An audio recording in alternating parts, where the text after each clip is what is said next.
Media మిత్రులకు నమస్కారం. ఈరోజు అన్న ఒరుకుటి ఓల్రెడ్డి అన్న ఆయన మీద నేను ప్రెస్ మీట్ పెడతానని అనుకోలేదు. ఎప్పటికీ ఆయన ఆటో నగర్లో కూర్చొని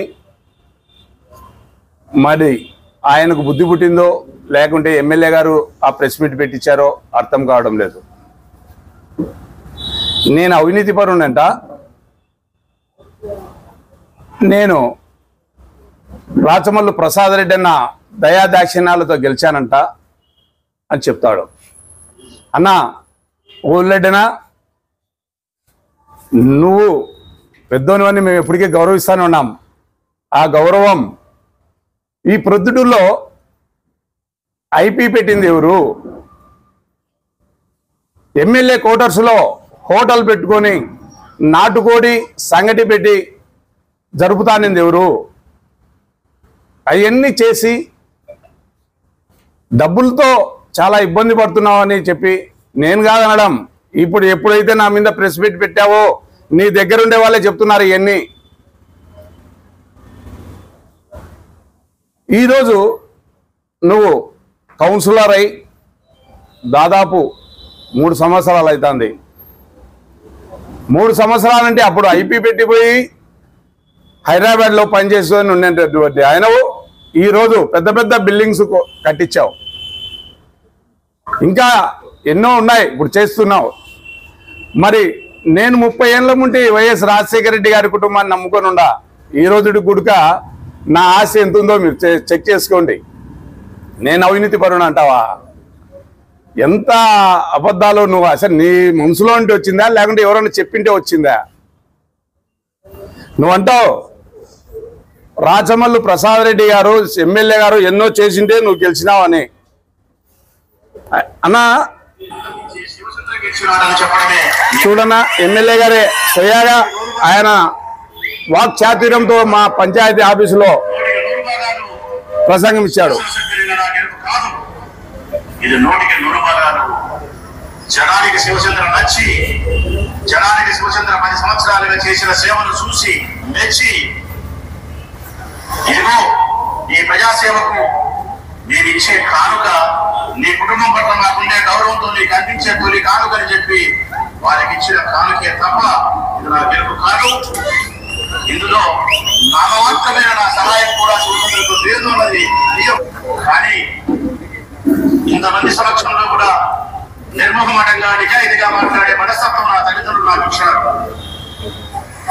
నా శివ దేవుడిచ్చిన తల్లు.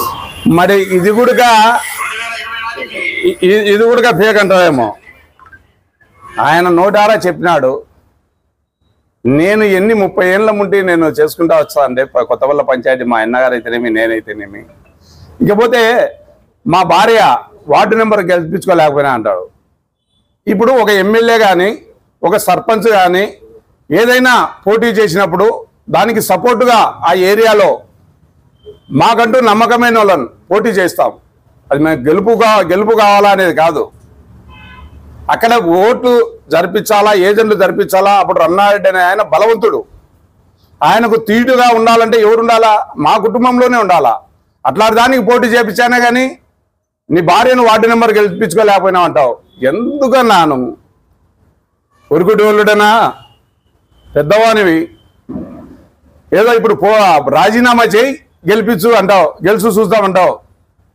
ప్రొద్దుటూరు ఉంది మున్సిపాలిటీలో, ఏ వార్డులో అయినా కానీ 2 వార్డులు తప్ప, 2 వార్డులు కూడా రమాక ఒకటి, చైర్మన్ మేడం ఆమెది ఒకటి, ఆ 2 తప్ప ప్రొద్దుటూరులో ఏడైనా కానీ రాజీనామా చేపించు, గెలుచుకో. మరి రాజకీయ సన్యాసం తీసుకుంటా. నా పంచాయతీలో కాదు, నా పంచాయతీలో 13 మందిని వార్డు నెంబర్లో కొన్నావు. ఒక్కరిని ఏ వార్డు నెంబర్ అయినా కానీ రాజీనామా చేపించు, చిటికనేలతో గెలిపించుకుంటా. ఈ మధ్యకాలంలోనే చూసావు మత్స్యకాలనీలో నీ కుటుంబం అంతా వచ్చింది. నీ కుటుంబం అంటే ఏంది తెలుసా? మట్కా, గుట్కా, ఇసుక, బెట్టింగ్ ప్రతి ఒక్కరిని పిలిపించుకున్నావు. ఏమైందన్నా?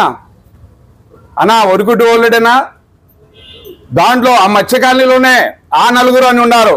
ఆ 4 కలిసి కూడా పందెం పెట్టారు. తలా 2 లక్షలు వేసి పందెం పెట్టారు, మెప్పు కోసం పెట్టారు. ఏమైందన్నా, గెలిచావా? ఎన్ని కోట్లు ఖర్చు పెట్టారు మీరు? ఎంతమంది వచ్చారు? మా కుటుంబం ఒక్కటే సింగిల్గానే, సింహం సింగిల్గానే వస్తుందని చెప్పినారు. ఆపద్దు, మా కుటుంబం సింగిల్గానే చేసి గెలుచుకున్నా. నువ్వు నన్ను అంటావు కదన్నా, రా మరి ప్రొద్దుటూ నువ్వు మున్సిపాలిటీకి రా, ఆ ఇద్దరు తప్ప ఎవరినైనా రాజీనామా చేపించు, గెలిపించుకో. నేను రాజకీయ సన్యాసం చేసుకుంటా. నా పంచాయతీలో ధనహంకారంతో మా వాళ్ళని కొన్నావు, నేను గెలిపించుకున్నటువంటి దాన్ని. అయినా కూడా నేనేం బాధపడలేదు. తరువాత ఇంకొకటి, ఎమ్మెల్యే గారు ఆటోనగర్ విషయం వచ్చారు. అక్కడ ఏమి చేయలేదు, శూన్యం చేశారని. అన్నా నేను ఒక్కటే చెప్తున్నా, ఆటోనగర్లో 12 అడుగులు 13 అడుగుల రోడ్డు ఉన్నది. 33 అడుగుల రోడ్డు తయారు చేశాను నేను. మొత్తం రోడ్డు అంతా పగలగొట్టి బెచ్చలు తోలి గ్రావలేసి చేశా. ఇప్పుడు పంచాయతీలో మీ నోటనే అన్నావు 3 కోట్ల నుంచి పైన అవుతుందని.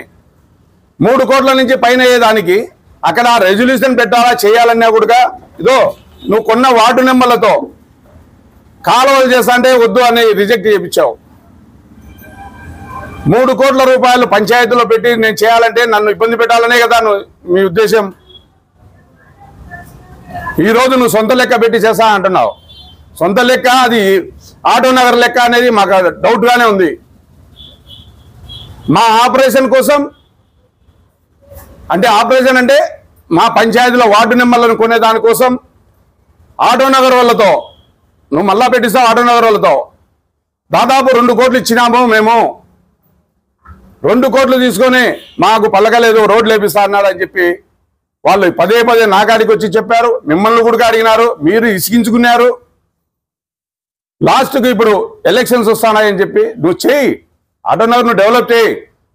నేను సర్పంచ్గా నేను అనుకుంటే ఆపచ్చు కాదు, నాది ఆ ఉద్దేశం కానే కాదు.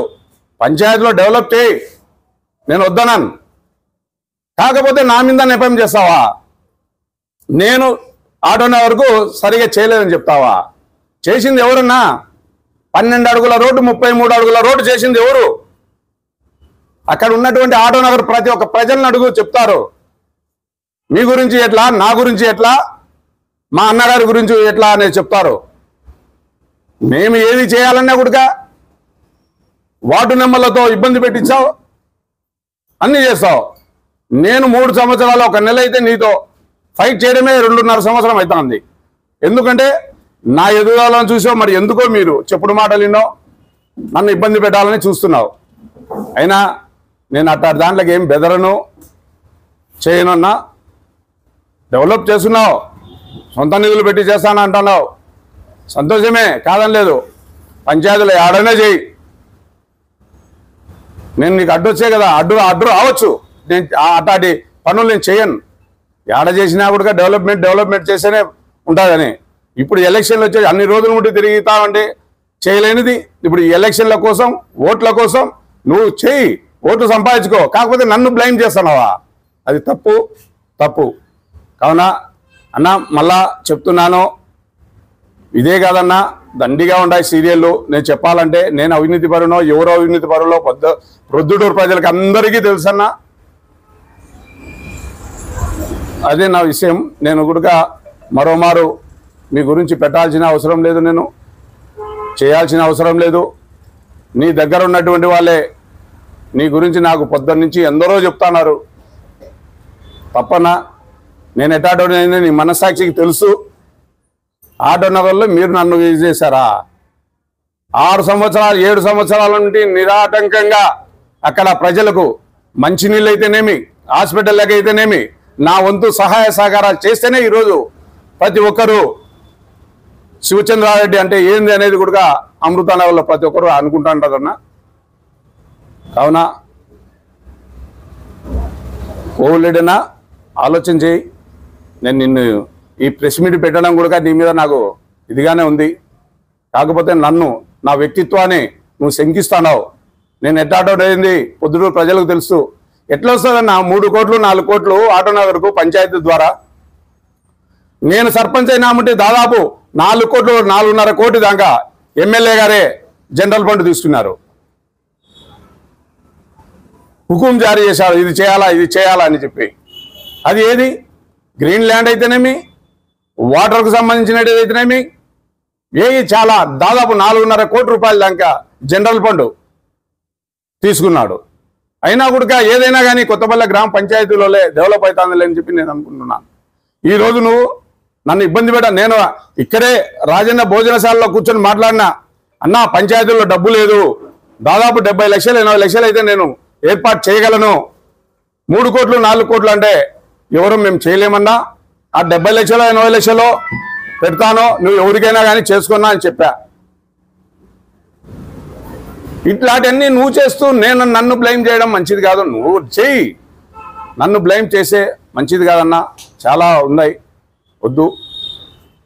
కావున ఖచ్చితంగా నేనేంది, నా వ్యక్తిత్వం ఏంది ప్రొద్దుటూరు ప్రజలకు అందరికీ తెలుసు. ఓకే, ఈ వీడియో మీకు నచ్చినట్లయితే లైక్ బటన్ క్లిక్ చేయండి. మరిన్ని వీడియోలను పొందడానికి దయచేసి సబ్స్క్రైబ్ చేయండి.